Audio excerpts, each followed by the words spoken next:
Yeah, it's the regular weekender, but I'm still cracking open a beer. I'm Yates Sexton. I'm here with my returning partner, Nick Hauselman. We are now broadcasting live to our patrons, and this episode will be released tomorrow. And Nick, we have to talk about not just the first day of the Republican National Convention, which is roughly in the books now. We have to talk about Trump's VP candidate, which yeah, can't wait to talk about that. More developing stories that are taking place. There is a lot happening right now. Nick, how are you? Welcome back from vacation. Thank you very much. I'm just in case you want to be part of the live chat. It's over on YouTube. I put the link in the comments below the Patreon link, so you can see that in the Patreon post. Some of you guys are already commenting, so we'll make sure to monitor that for any questions as well. But I don't know. I was having some weird. My lips were getting numb. I'm having weird feelings having to sit through that. I switched over to C-SPAN because the other networks were just talking for a while and weren't showing speakers. That was probably worse because then you really got to see everybody and what the whole lineup was like. So this is not good. Nothing is good. Nothing has been good since Saturday afternoon. I'll tell you that. Yeah, and matter of fact, go ahead and set the table, Nick. I made a list here of what has happened in the last few weeks. Are you ready? Yes. Are your lips okay? What's the word I'm looking for? I need you to do it where we don't pile it on. Don't make it seem like it's so many things on the list. Oh yeah, okay, that's great. Yeah, I'll make sure and do that. Are your lips okay? Are you preparing them? Can you get them in a state where they're all right? There we go. Wonderful. In the past few weeks, Nick, the Supreme Court of the United States, the stolen Supreme Court of the United States, gutted the Chevron precedent and gutted the administrative state, leaving it on life support, if that. They also granted conditional presidential immunity, which they kind of get to decide and hand over to whoever they want. Joe Biden suffered an incredible debate disaster. The Democratic Party has been involved in a slow and occasionally rapidly moving intra-party war that continues even to this evening.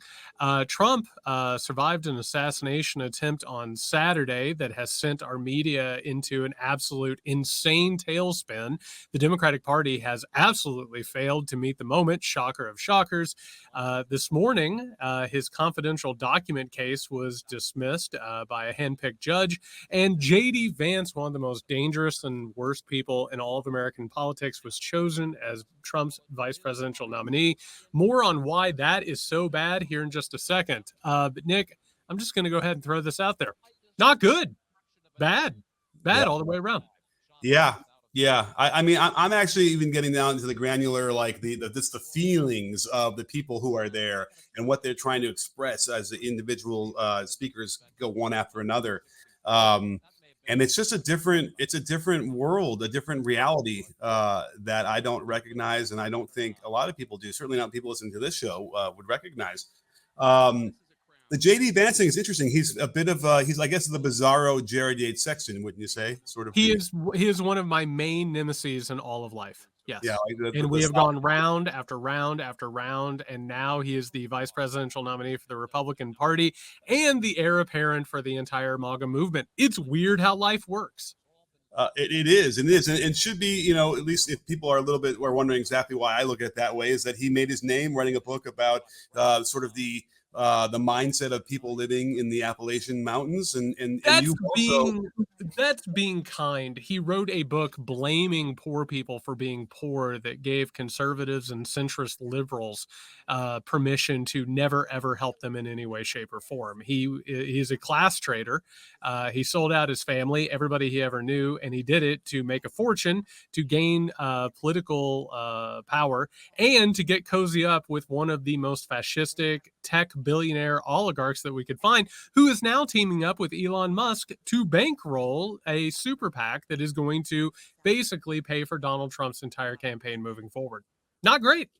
By the way, it's fascinating that I guess the price to get Trump back on Twitter X is a cool 41 million a month. It sounds like, right? Because it's exactly what he's trying to do. Right. Trump has not gotten back on X. He has not been tweeting. He's desperate to get that. So I'm sure he thinks it'll help the business. And he's willing to do whatever he can. And the fact that he said that Trump was the toughest president we've had, I think maybe since Roosevelt. I don't know. I really feel like this guy shouldn't be commenting on the history of our country, much like N else. no, and now he not only is commenting on it, he is joining with, every tech fascist that he can possibly bring into a big bundling campaign. Let's talk about JD Vance as a vice presidential nominee. Number 1, incredibly dangerous. What does he believe? He believes that tech overlords, the people who control him and have used him as a puppet, paid for his entire campaign and made him who he is. He believes that they should be completely unfettered by government control. And by the way, as a present for that, the tech overlords will help a burgeoning authoritarian government to do whatever they want, including to surveil their own people, probably carry out security, and Nick to control culture and discourse all the way around. If that sounds bad to you, it should sound bad. So what happened immediately? And Nick, I want to point out how this all took place. JD Vance, a 39-year-old first-term senator, an absolute piece of shit who is hated within the Republican Party and basically anybody who has been within 10 feet of him. What has happened is that immediately after he was announced as the VP, this new thing called America PAC pops up. Elon Musk promises that he's going to donate over $45 million. I'll say that again, $45 million a month. And Nick, wouldn't you know it, Palantir, which is let me check my notes. Oh, that's Peter Thiel. They're also going to go ahead and bankroll this PAC. So, in case you're wondering, the vice presidential nomination with Donald Trump was bought and sold to the highest bidder. And basically, Donald Trump, because he is a venal, disgusting man, handed over the keys. And by the way, he's an old man too, Nick. He doesn't take care of himself. God knows if he can last another 4 years as president. Also, a piece of free professional advice to you, Donald Trump, after surviving an assassination attempt. If JD Vance is your vice president, stay away from any open windows and high floors. Maybe you should employ somebody to taste your food, and I'm not being hyperbolic. That pick was sold, and now JD Vance is the heir apparent to not only the leadership of the Republican Party, but the MAGA movement that you and I have been talking about for the past few years, wondering who was going to take it over. Turns out it's not Ron DeSantis. It's going to be JD Vance. So, great. Oh, I wonder how Dan Crenshaw feels, because he was the guy, the military guy with the beard, who I think should have been, felt like he should have been in this position. He's still in Congress, by the way, right? Yeah, for the time being. It's amazing because we haven't heard, he has not done anything in the news in a long time. And I'm sure this was his space he wanted to be involved with. But Vance is that guy a little bit in terms of what we were worried about someone who, tries to sound intelligent, right, and tries to lay out these sort of very straightforward arguments about why these things on the platform would be good for America. But if you know what you're listening to, you realize it's vapid and completely, corrupt. Well, can we talk about what that platform is? Just so people know, because we don't want to say that he's just an extremist and not give examples. Nick, he wants to basically end divorce as we know it.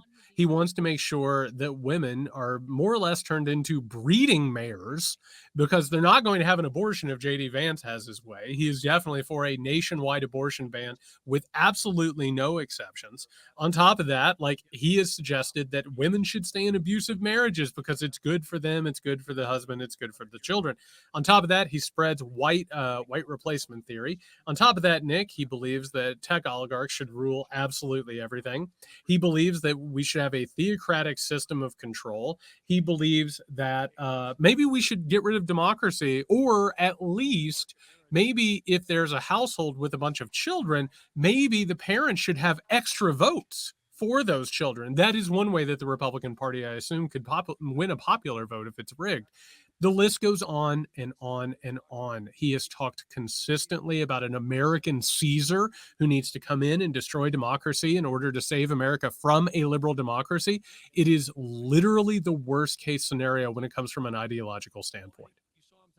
Yeah, I agree. Now, they're also trying to walk back a lot of the abortion stuff that he has been on the record as saying. I mean, heck, they're trying to walk back all the horrible things he said about Trump. which I would imagine will be played endlessly on loop of him of JD Vance comparing Trump to Hitler. Which, by the way, good for you. Way to nail that perfectly when you were busy saying that before you were, I suppose, bought and sold by the tech oligarchs and anybody else who. This is all about business, it feels like, right? This is all about somehow to create a better environment tax wise so these really rich guys can make more money. That's right. That's sort of what the end result here is on all this with the This is even worse than that. This is taking the old Republican platform of tax cuts for the wealthy and adding to it the next step in the authoritarian playbook, which is controlling literally everything.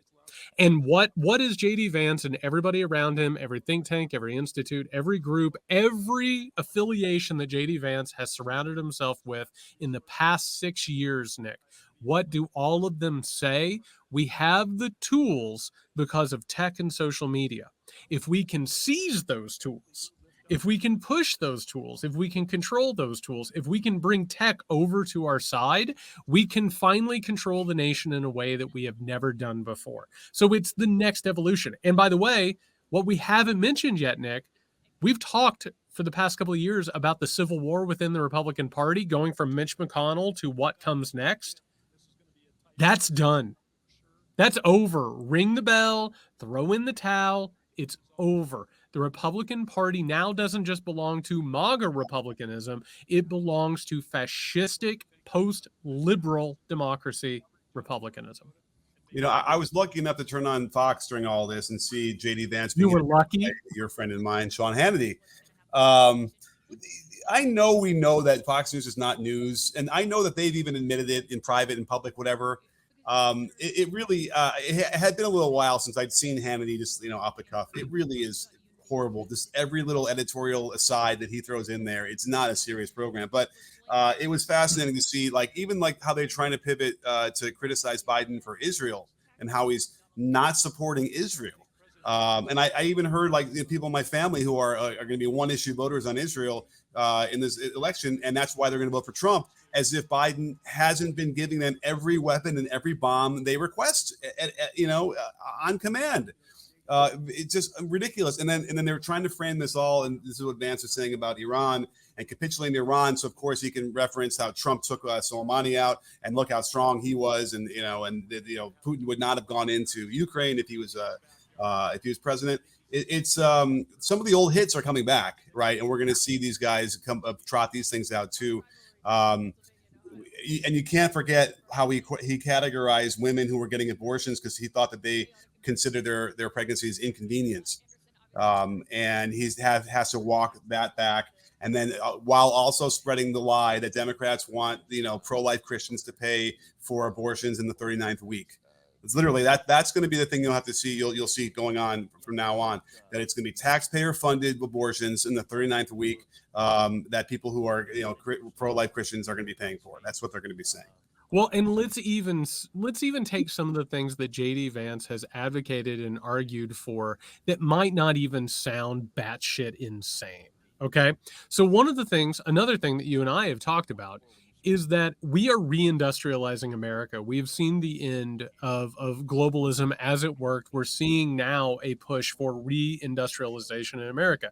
And Nick, what have I said every time that we've talked about this?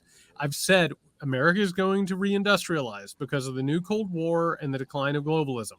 And I've said there's going to be a major debate. And the major debate is, are we going to pay the people who work in those factories, in the industry, or are they going to be exploited and we're going to create a new class of exploited workers in this country? Guess what JD Vance talks about all the time? Industrialization. And guess what else he talks about all the time? The demographic population cliff, which means we need to make women have a bunch of babies and we're not going to take care of them.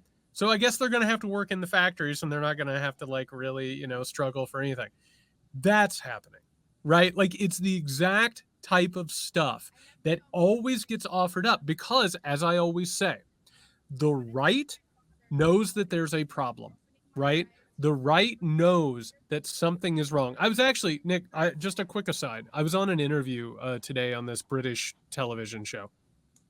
And I cannot believe how disgusting the guy across from me was in the things that he said, how he comported himself. He was obviously an Alexander Dugin acolyte. He is on board with someone like a JD Vance. And you know what's crazy about it, Nick? Every other question I had to say, I agree with him about his diagnosis about what has happened. Mm-hmm. Because the right and the left understand that something is wrong and something needs to be done. It is the bizarro mirror version of me. And if I resonate with you and my solutions resonate with you, JD Vance should scare the living fucking shit out of you, Mm-hmm. because it is every bad decision and every bad pseudo solution that you could ever imagine wrapped up in one of the worst human beings that is walking around on the face of the earth right now.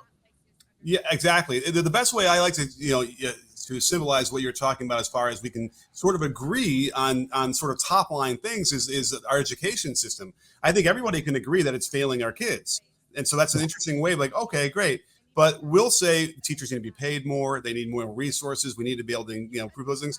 The other side's going to say we have to burn books. We have to get rid of any kind of mention of slavery. You know what I mean? Like that's where it splits so quickly that way. Well, Nick, or you can hand the school system over to the oligarchs. They'll take care of it.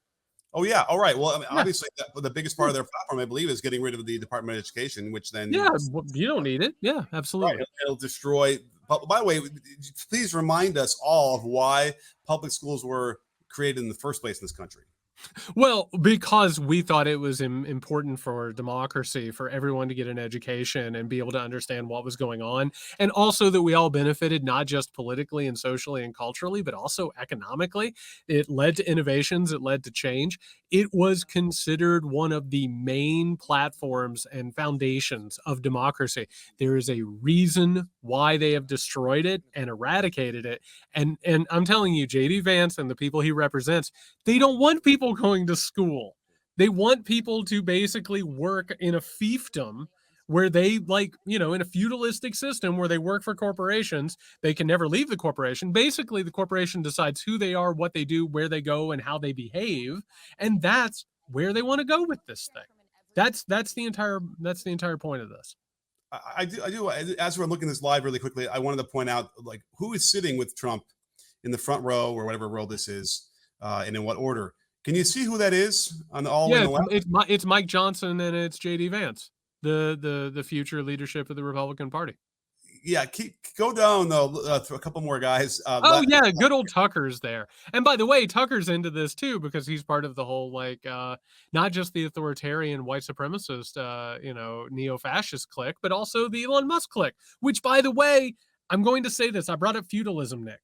Do you know what tonight was? Tonight was a good old-fashioned royal wedding. You took Donald Trump and MAGA, and you took the neo-fascist of the Elon Musk oligarchical class, and they came together. That's what happened. They joined forces in order to come together and conquer. Absolutely. Well, I mean, there's an alignment going on, and there's no Yeah. question. There's a timing that's really fascinating because we didn't even bring up. Wait, in your list when you were going, you have to forgive me if I might have lost focus for a minute. But did you mention what happened today with Eileen Cannon in Florida? Yeah, I mentioned the documents case being dismissed, which, by the way, Donald Trump is being given everything. And we need to talk about something, Nick. I think this is the next thing that we need to pivot to. Donald Trump survived an assassination attempt. You and I said on Saturday when we did our emergency live show that he shouldn't have been targeted for assassination. You defeat him at the ballot box. You run him out of public life through democracy. Correct? Correct. Does that mean that because he survived, and by the way, by a registered Republican who, for all intents and purposes, everything I've seen, has an incoherent ideology besides an affection for accelerationism, right? But instead, what are we going to do? We're going to point to comments that Joe Biden made at a closed door fundraiser. That's how far you have to go to make the case that the Democrats have caused this. And now the Democratic Party has rolled over on their back and shown their belly and basically said, Donald Trump's going to win the election. We're not extremists. Just please don't be mad at us. Just one of the worst capitulations that I have seen, and I have watched a lot of Democratic politics. I mean, it would have been so hard to say nobody should be, assassinated for being a politician, but it doesn't change the truth of what Trump is. Like we could just sort of continue to understand and underscore what he represents, and then also condemn both of these things at the same time. And you're right. If that's what sort of felt so bad on Saturday, I think what you were tapping into perfectly was that they were going to be able to take advantage of this. Oh, they have. Yeah. And that was what I had said 2 months ago. I know, again, we both acknowledge this was not any kind of planned thing. This is just how bad the Secret Service can be in conjunction with local law enforcement. Yeah. But I had always envisioned like a guy with a knife is going to get up there and Trump is going to karate chop him like William Shatner in an episode of Star Trek, and then be hailed as his hero. But the final point stands is that he is being hailed as that hero for whatever deal he made with somebody, high or low, I don't know. He has to be the luckiest guy ever in the history of mankind. So we're going to talk about deals with above or below, because the Republican National Convention and the Republican Party have gone full bore with this. God has saved Donald Trump so he couldn't save America. We're going to get into that in just a little bit. What happened on Saturday is it's not novel because we've had assassination attempts and assassinations in this country. And I don't care what Joe Biden says. He says, this isn't America. It is America. America was built on violence and political violence. I think it's an absurdity. And I go back to what I've said for years, Nick, which is Joe Biden is not the man for the moment.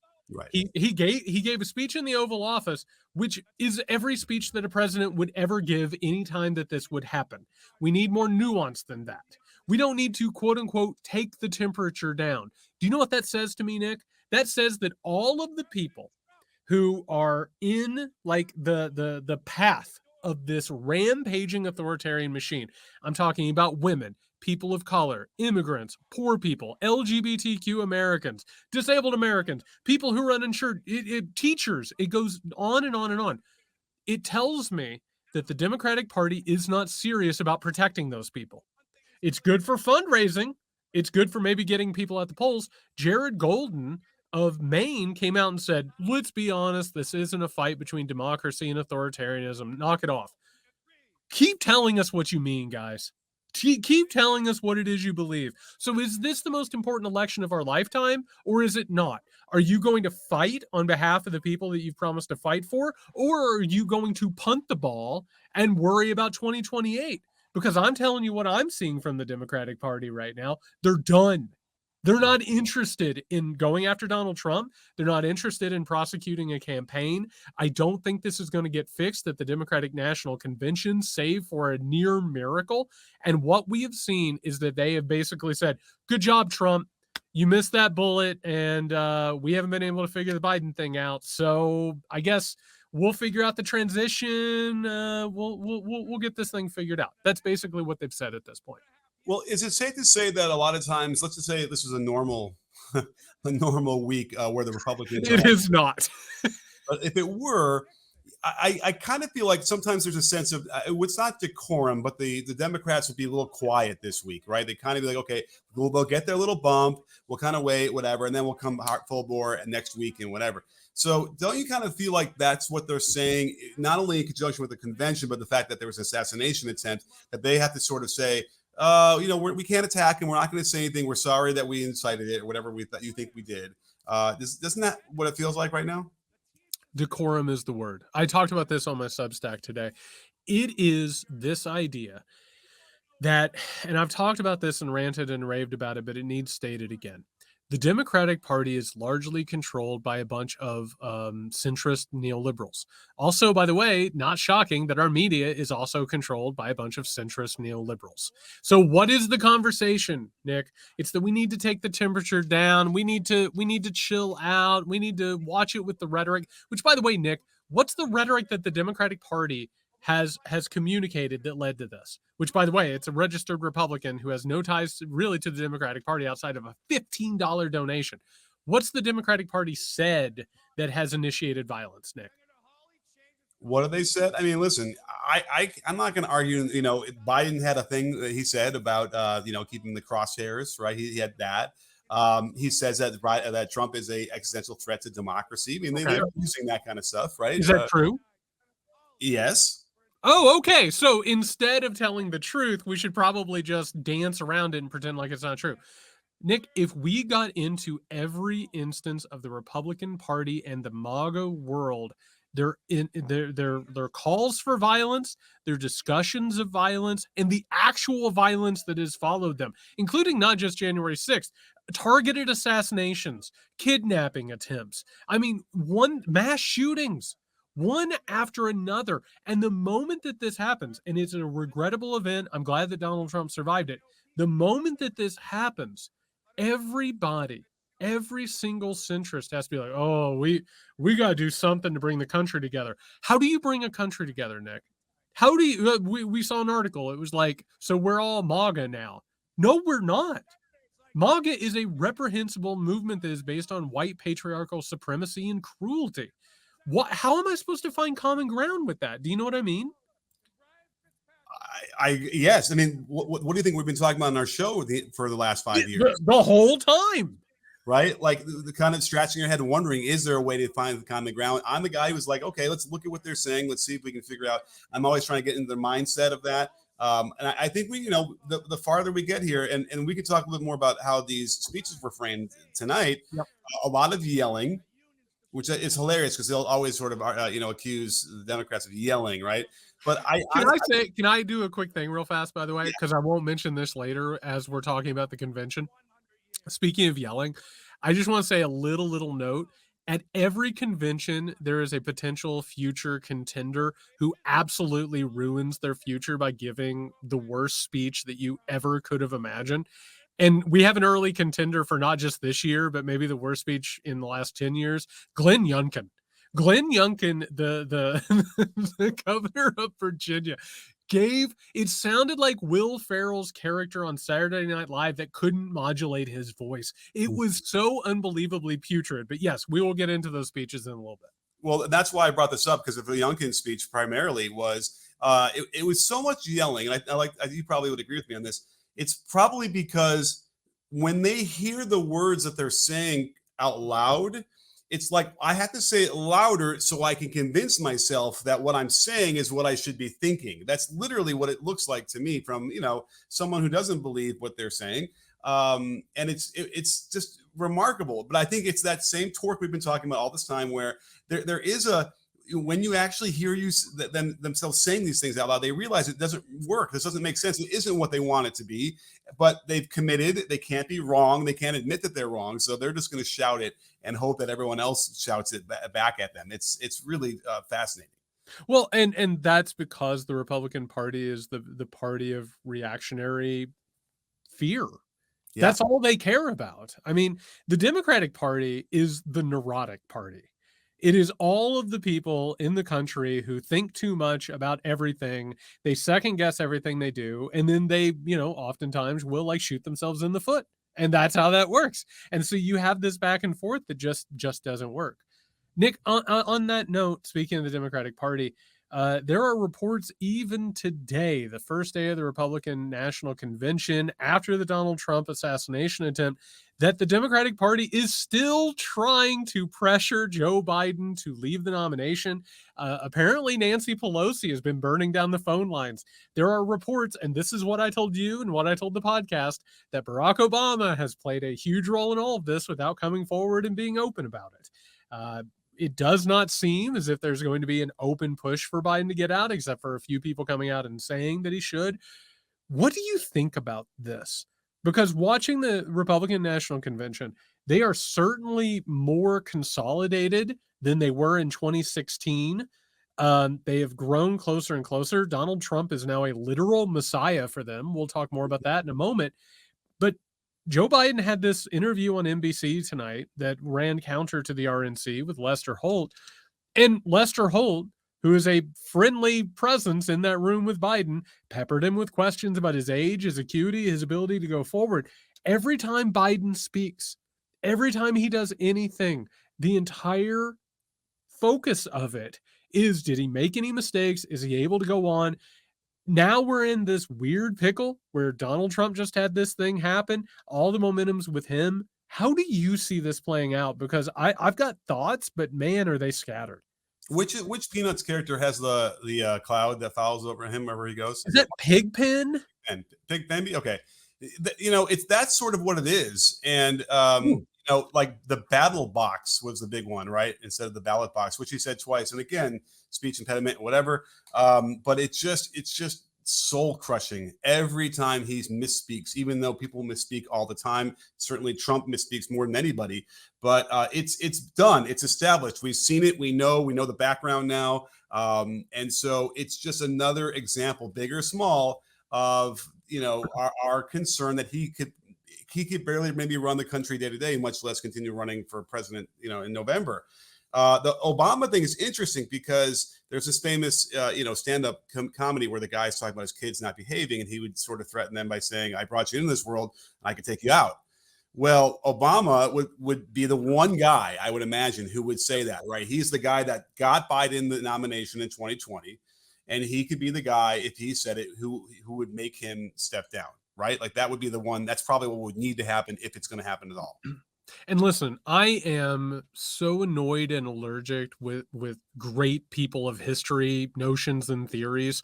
This person did this and this. This is a direct result of something that Barack Obama did in 2020, in which he arranged for Joe Biden to become the nominee for president. And he didn't talk to Biden about a plan for 2024. He left that gate wide open. It's like that meme, well, well, well, if it's not the consequences of my actions, right? And here we are. Obama does not want to be the bad guy. His public image matters so much to him. He doesn't want to do that. So here we are. And Nick, this is how the situation even feels worse. The entire argument, the entire argument that Joe Biden had to be reelected in 2024 was that he was the person who could beat Donald Trump and that he needed to beat Donald Trump. He can't even argue against Donald Trump right now. Yeah. He can't even criticize Donald Trump really right now. He has to do this decorum game, and God knows how long that's going to last. They don't have a big agenda. They don't have something that goes counter to Project 2025. You'll notice Project 2025 has completely disappeared from the news cycle in the past few days. They can't talk about that. What are they going to talk about? Are they going to run Biden as the candidate that everybody needs to decide to support when over half of the country and over half of Democrats think that he shouldn't be the nominee? How do you win? How do you win an election like that? Like it makes no sense whatsoever. I mean, yeah, I was actually kind of curious about whether or not Biden would even take on the court rulings that are going on. Now, he's not really supposed to because he's a president. And you're supposed to sort of influence that. I remember Nixon got in trouble with the Manson case, if you remember way back in the day. And everyone freaked out that he even mentions anything about that, which would maybe not give him a fair shake in courts. But like, I would think that would also be maybe a rallying cry as all the norms are shattered anyway. We never even brought up the notion, just as a quick detour. Are you aware that the Supreme Court 2 weeks ago ruled in an Indiana case where a guy could be a public official could be bribed? To be bribed. As long as it's after the work had been done, then it's okay. Like, I talked to that's the thing I talked to when I've spoken to some lawyers recently. They can't understand. This is the one. That's the one case. There's no way the Supreme Court could ever have ruled that way. And here we are as they're inching along.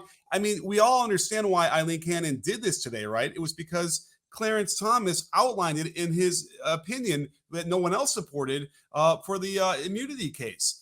This is how corrupt it is. It's like one of my buddies is a defense attorney in Florida who always feels like it's all against him, because it's so hard to get his clients defended. He's like, it is now completely official. I used to feel like, oh, it might be a little bit corrupt. He's like, this is it. It is as corrupt as we can be. We're already in one of those nations that we tend to criticize and look down upon. Oh, Nick, again, it's like the Simpsons moment where he says the worst day of your life so far. Yeah. Like, because I promise you they can get even more corrupt. And that is the thing. We talk about this, we report on it, we do the research, we speak out about this. By the way, a lot of people were pissed off at us in the very beginning when we said that Biden should get out of the race following that debate. People were pissed later on when I was talking about, well, if Biden's in, here's how you got to figure out how to win. It is a no-win situation. It doesn't feel good in any way, shape, or form, but we have to talk about it. This is a bad situation. The Democratic Party is not fighting to win right now. They're basically, and you know what the truth is, Nick? And it just occurred to me as we're having this conversation, and it hit me upside the head like a frying pan. Do you know what they're doing? They're not actually fighting to get Biden out of there. They're fighting to say, I tried to get Biden out of there. They want to say that later on without having to take the flack. They want to say, well, I know that this is bad, but I tried to stop it by getting Biden out there. There's no plan. There's no plan. And there's absolutely no movement in any direction that makes me feel like there's a plan. And I'm on these calls. I'm on these email threads. I'm in these chats. I'm in these text conversations. There's no plan. And I hate to tell you that, and it sounds terrible, but there isn't. There just is not. But part of the problem is that, you know, what we heard on one of these channels I was watching at some point was that the private polling that they have, which they won't share, is worse than what we see in the public polling. Yeah. That said, if you looked at it closely over the last several days, and I was curious what's going to happen after the assassination attempt, it really hasn't moved. You know, I think we were both worried that this was going to be some sort of moment for Trump where he'll take an 8-point lead or something like that, which would probably finish it. If you have an 8-point lead, you know, in midway through July, don't ask Hillary about that, but at the very least, generally you'd say the race would be over, right? So, so that's interesting that hasn't budged, which also informs why, if it is that close, why they aren't changing ship right now. They can just sort of say, we've got it built in. We know we have the votes here. Really what it comes down to are the 3 states we have to really campaign hard in. I don't even know if it's the 3. Is the JD Vance pick finally going to let us settle on which of those states we have to keep our eye on in terms of the 60,000 votes across them? Oh, my sweet Nick Hauselman. My good friend, Nick Hauselman. You're going to reach over and pat me on the head here. How many states do you think that are going to be toss-ups that are going to determine the election at this point? Well, you know, 2016 was 3. And 2020 was, I don't even, you know, whatever it was. 2020 was 4 or 5. Nick, we're looking at 10 to 15 now. Oh. The number of states that are starting to move and switch, the polling numbers that I have seen have been nothing short of apocalyptic. Nothing short of apocalyptic. Minnesota, Wisconsin, and Michigan are underwater right now. You can't depend on Georgia. It's gone. Arizona, you can't depend on. It's gone. We're now looking at everywhere from New Hampshire, New York has a possibility to be a toss-up state. I mean, this could, and I want to say this because I want to be honest with people. The conversations I'm having about this conversation, about this larger election situation is this, Nick. The Democratic Party right now, Joe Biden, in order to win this election, basically it is going to depend on whether or not the people who have said so far that they will not vote for Joe Biden, if those people almost to a person will change their mind. It's an enthusiasm thing. It's making people show up who are absolutely disgusted by some of the things that the Biden administration has done, everything from Gaza to this current debacle that's playing out. Like, it is a really, really hard road to election right now. Should you want to share the screen and look at the polling really quickly by state? Sure, go ahead. All right, because you know what, I had forgotten to do that recently. I've been looking at the national, which again is dumb. Don't do that. Look at the states. But and you know, for convenience and ease, we're going to use this one. Well, I'm not going to tell you which one it is. You'll see on the screen which one it is. But anyway, here's New York. Do we believe this one? 9 points in New York State, Nick. Right, which is not good, right? Not good. No, it should be double that, I think, right? Yep. Michigan is interesting. What you mentioned before, he is underwater in Michigan by a point, roughly. Well, and I would guess that it's more than that. And if Joe Biden's going to win the presidency as is, he would have to win Michigan. Yeah, fair enough. Wisconsin down 1.3. Yeah, you got to win Wisconsin. Yeah. And by the way, this is I have a feeling that the down ballot Democrats are doing a lot better than that. Oh, they're like double digits ahead of Biden right now. Yes. Right. And that by the way might be the most damning thing of all, right?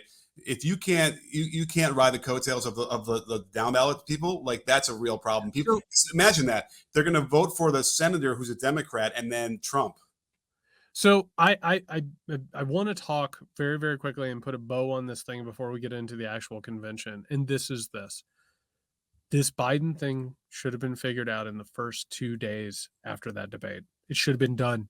That's it. And they should have had a communication strategy that would have changed this. They would have had an agenda that changed this. They haven't done any of it.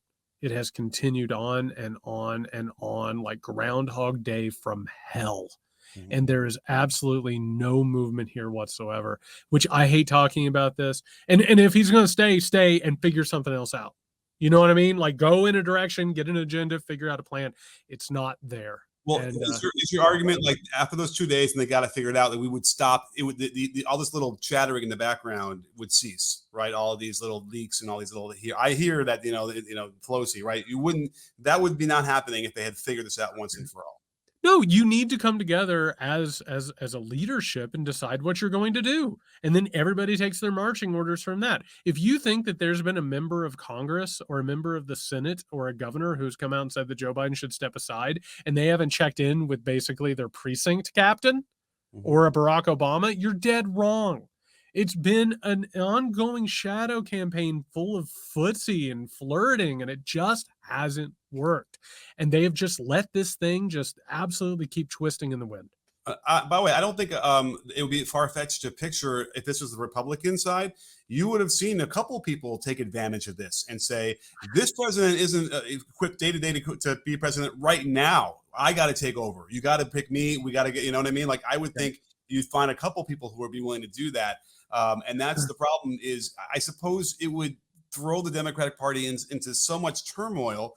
And the funny thing about Gavin Newsom, for instance, would be that like him and Kamala Harris came up together in San Francisco, and that would, if somehow, what's to say they decided we need the good looking white guy to go, right? We need it. We're too worried about what the rest of the country is going to say. We have to just do this. It's kind of like they did with Biden. That could fracture the party as well. Because Kamala would say, well, I'm the one who should be there, and this is my role. I'm ahead of you anyway. All sorts of craziness. So All sorts of here we crazy. are. Yeah. Here we are. Speaking of the convention, which we've touched on a little bit, I just want to say I've watched way too many hours of conventions. This one was piss poor. There is one major story coming out of this, and it doesn't involve, well, Marjorie Taylor Greene played her part in it. Ron Johnson played his part in it. Nick, I figured this was going to happen. I knew that it was. I didn't expect Fox News to get in on it, but basically every interview, every speech, every moment of the campaign has been utterly saturated with talk about how Donald Trump is God's chosen leader and that he stepped in and made sure that Donald Trump survived the assassination attempt. That's right, everybody. We have our very own walking, talking, messianic presidential candidate. It's been there all along. Donald Trump constructed a cult of Christianity and power around himself. We've seen it, we've heard it, we've documented it. Nick, it's in full bloom, baby. I got a couple of quotes here that I just want to give to you very, very quickly. Tim Scott, who's I hope somebody checks on him. He said, quote, "The devil came to Pennsylvania with a rifle and the American lion got back up and roared." He then immediately moved to inflation, which is fantastic. You had one pastor who said that he prayed over Trump the week before the assassination, and that's what protected him.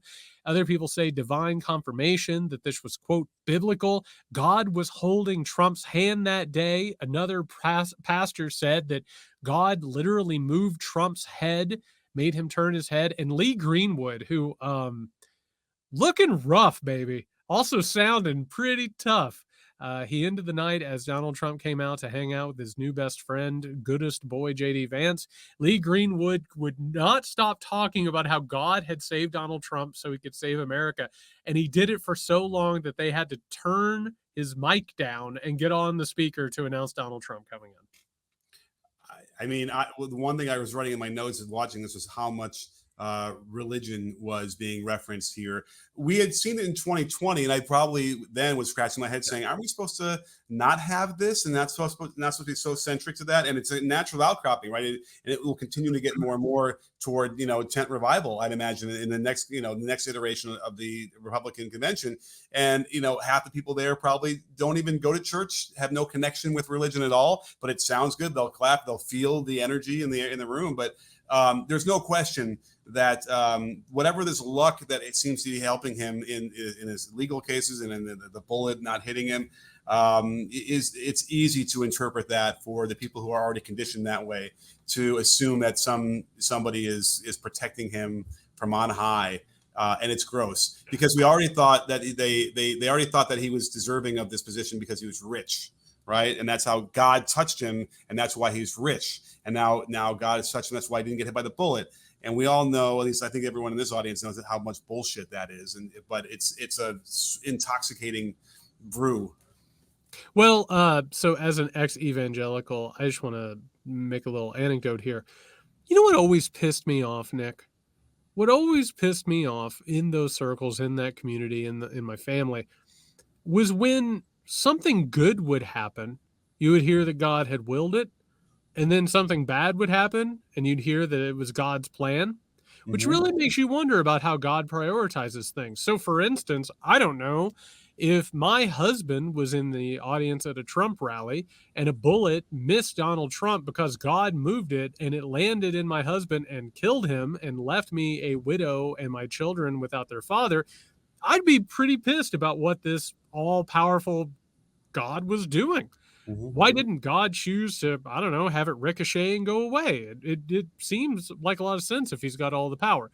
It is a self-serving, narcissistic ideology is what it is. And I'm not talking about Christianity.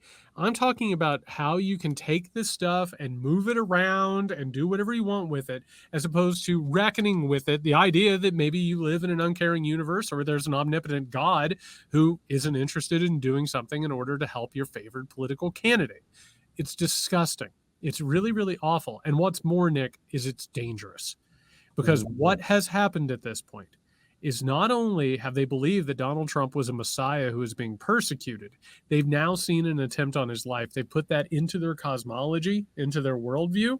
And now the apocalyptic battle that you and I have talked about, right? They get told constantly, they're going to put you and your family into camps. You got to do something about that. Now it's not just that. Now it's they've tried to kill him. Look what they're up to. Obviously, they wouldn't hesitate to do this to you. So that cosmology, that worldview, that ideology it's going to get a lot more dangerous in the next few days. And what's also worse is the hypocrisy, because so many people who want to spout out this, these tomes about religion, how important that is, don't behave well to their fellow humans. And listen. We hate to speak ill of the dead, but like, there is some evidence of the guy, the father, the firefighter who was shot, like had some pretty incendiary things out there in the social media sphere about people that would certainly not be, would not fall under the category of a good Christian. And so it kind of gives people license, right, to behave in a way that could very well be construed as bad, I suppose. Bad. Racist, you can fill in the blank for a lot of those things. And it's that manipulation of religion that is probably a biggest reason why we wanted to keep that out of politics and try and keep politics sane. But it's over. That ship has sailed. That ship has sailed. Also, speaking of this quote unquote new tone of the Republican Party, I've really enjoyed. I don't know if you heard this, Nick. This was making the rounds a little bit. There was an exclusive interview that Donald Trump gave. I believe it was the Washington Examiner. What a stand-up publication that is. And Trump was talking about what he'd gone through. And Nick, he's determined to strike a new tone. He's going to talk about unity on Thursday. I promise he's going to show up. He's going to be a brand new person. Do you remember back during his administration, the word was pivot? Today's the day that he pivots. Today's the day he becomes president. The Republican Party, which all said that they were going to be about unity, Marjorie Taylor Greene came out and said that the Democrats have brought war. Senator Ron Johnson spoke about the threat of Democrats, that they were coming after you. he was asked, he was like, what happened to the unity speech? And he's like, oh, they loaded the wrong speech on the teleprompter. I just kept saying a bunch of stuff and talking about the violence and all that. Also, they had Mark Robinson, who is the North Carolina gubernatorial candidate, who said some folks just need killing, which is really interesting now in retrospect. He spoke tonight. I just want to say, and I know I don't need to say this, and Nick, this isn't for you. This is maybe for, I don't know, maybe there are 5 people listening to this or watching this who need to hear me say it. Are you ready? Yeah. The Republican Party is not going to de-escalate. It is not who they are. It is not how they work. It's not how their brain functions. It's not how they go through the world. They cannot de-escalate. There is no way that these people are going to take a breath and self-introspection. It is going to escalate and escalate and escalate until you make them a political non-entity by defeating them in elections and pushing them out of public life through elections. That's it. And the escalation occurs because of the desperation. Because of the desperation. Yes, exactly. Yes. But it's just amazing that, this is what kind of probably gave me the most anxiety today is listening to a couple of pundits talking about this. Is there's a very real potential for Trump to win the White House, the Republicans to win the Senate and the House, and have control over the Supreme Court. Which we should probably go back. Jared, I don't know. I don't want to put you on the spot, but I wonder if, and by the way, to say that anybody had control over the Supreme Court was supposed to be a thing that you didn't say because it didn't really mean that way. And the president would appoint somebody and they wouldn't necessarily vote the way they thought they would, right, over time. But I think we can say that for this one. So I don't know if we've ever had a situation like that where the Supreme Court was so fully under the Republican spell and then the Republicans have had control over everything else. The last time that we saw it was during the Trump administration, but they did not hold the Supreme Court. That was the difference. It was still, this was, back when everybody was, still hoping that would maybe hold things up. But yeah, they've held control before. The Supreme Court's always leaned conservative, if not corporate and wealth friendly. That's their main function. That is a nightmarish scenario right now. Do you know what I mean? Like that right now, if that were to actually come about, that would be, that's rough. But let's just take a soft right here. You didn't see on all the things you watched tonight, because I didn't see it. You didn't see Mitch McConnell, did you? Oh, I saw Mitch McConnell getting booed mercilessly by the assembled crowd for sure. Okay, you saw him there, and he was ambulatory. Well, I mean, as far as Mitch McConnell goes, okay. As he was making his tortoise way through the crowd, I mean, he was being mercilessly booed. Okay. All right. I was just kind of curious if he was there because I didn't see him, and he hasn't had much of a presence nationally for a while, and thinking that could very well be a seat that will be up. But the other problem with that is you remember what was going on is the Democratic governor of Kentucky is supposed to be able to appoint a senator. And remember, I believe they changed the law in the middle of that, so now he can't. I would look at that either way. Yeah. Just thinking about it in terms of like how close it is with the Senate and if they can keep control of it or not. Do you have any? Have you paid attention to that at all in those races? Yeah, I think the Democrats right now, I think that they're going to be okay when it comes to the Senate, at least where things are. But Nick, I have to say this. This is really dispiriting to say. Do you know what it depends on? Do you know what the big asterisk is? Whether or not Joe Biden drags them down with his candidacy. That's the problem. That's the actual problem. Again, we've talked about this many times. What do Americans like? They like divided government. They really enjoy having a president of one party and at least one of the houses, if not the other two, with the other party. Even if Donald Trump were to win this election, they would want to do that. The question now is whether or not Joe Biden's candidacy would drag down ballot races. That's the big question everybody's looking at now.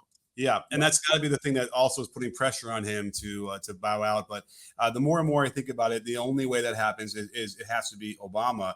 But we can't forget that Obama didn't really like Biden, right? Biden had said some horrible things about him originally when he was running in 2008. And I think that they begrudgingly put him on the ticket because they felt like that's what they needed, Well, and then they got friendly. Yeah. Yeah. And okay, I'm not going to argue that they didn't become close, But then they fell apart. Yeah. I mean, basically, we're being held hostage by like a dysfunctional relationship. Yeah, that's exactly how I would put it. Yeah. And, they didn't want him to run in 2016.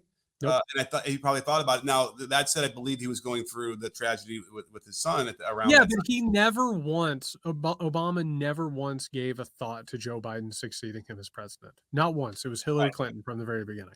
And by the way, part of the reason could very well have been because they were aware that he wasn't as quick or as sharp as he had been even as late as 2012, 2014, 2015. So that this is the dirty little secret here where they finally, again, the 2020 stuff is fascinating to me. I'm not sure I've seen a book that has the insight to really understand the machinations behind why he said, Pete, you're going to have to go. We'll give you a cabinet position and Klobuchar, go away. And we got to have this guy do it. I guess it was all around Bernie, right? But even still, it was short-sighted. They probably wanted Kamala to take over after the first term, and it didn't go well in the beginning for her. And here we are again. It sucks, man. It sucks real bad. So we are going to talk again on Thursday. I'm going to be traveling. That means that we have 2 more days. We have Tuesday and Wednesday before we record the Thursday podcast. We won't be doing a post-Trump speech on Thursday. We'll get back to that the week after. Nick, what do you expect out of the next 2 days? Where do you think this convention is going to go? What are your predictions? I mean, more yelling, more religiosity, right? More trotting out, people of color, minorities, of people who they like to show to say, hey, look, we are an inclusive party with an open tent or a big tent. You'll see some of that. And that is soul killing a lot of the time because it's pre-written speeches that they struggle with a little bit and doesn't work so well. So I would probably see that. I mean, I didn't get a lot of the white supremacist hour, hootenanny that I was expecting a little bit from tonight. That maybe they'll dip their toe in a little bit more as we go further along. They're kind of let's open it with, let's sound inclusive in the beginning. But again, I think that's what we'll see. I think the religious stuff is going to continue to be laid on thick. I think the religion stuff, there's no chance that it won't build in fervor. I'm very, very interested to see, first of all, how the religious rhetoric shows up in Donald Trump's speech. I think he's going to embrace this thing. I think he's happy to do it. It makes him uncomfortable, but he's happy to use it as a cudgel.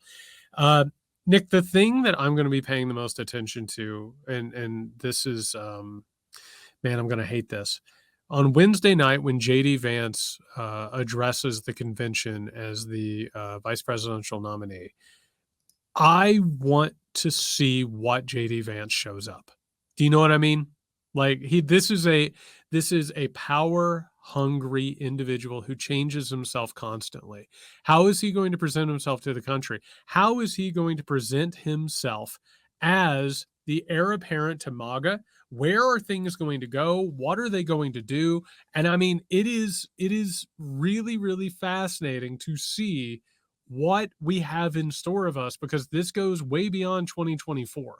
This is something that we might be dealing with for a very long time. I agree. As I put up some of the great quotes he's had in the past about Donald Trump in a negative light, that he won't be able to live down either. I think, right? Trump loves that. Trump loves when someone talks shit about him and then they have to come around and kiss his boots. It's his favorite thing in the world. That it is a power play. I think that might have been one of the reasons he chose JD Vance, is that he said all that shit about Trump and now he's coming back around with his hat in hand. I think he loves it. And quite frankly, I got to tell you, if the Democratic Party does not frame JD Vance as the dangerous extremist that he is, lock up the doors, go home, figure out something else to do for the next 4 years. Because if they can't do that, Nick, it's basically taking a knee in a football game. It's dribbling out the clock. That's all it is. It's you know what this is. It's like when you're watching a basketball game and it's late in the third quarter, one team is up by 25 or 30. The other team just doesn't have it. Everybody looks dejected. They still throw up a shot every now and then, but they're not trying that hard. Maybe they're trying to pad their own stats, but when the will has been crushed. And right now, the Democratic Party feels like its will has been crushed. I wish I could argue with you, but I can't. Man, we deserve so much better. All right, everybody, we will be back with The Weekender on Friday. Thank you so much for everybody who came out for our live show. Y'all are the best, the absolute best audience that there is out in podcast land, and we appreciate you so much.